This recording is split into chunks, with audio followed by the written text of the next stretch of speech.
Sekali lagi penjelasan untuk persiapan defile nantinya dibagi dalam 2 kabupaten. Kabupaten Kasih yang wilayahnya dari dalam pintu gerbang, sebelah kiri dari pintu gerbang, itu akan start dari sana semua. Tenda-tenda yang berada di sebelah barat, sebelah kiri dari gerbang, yang berada di sebelah kanan dari pintu gerbang ke dalam sampai ke pasar, itu Kabupaten Sukacita memulai defilenya dari Gereja Kibait setelah pasar. Terima kasih.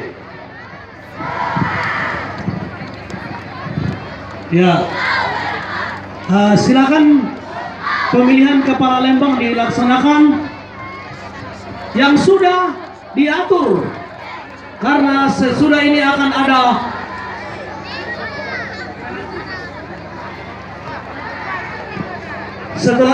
ada pidato dari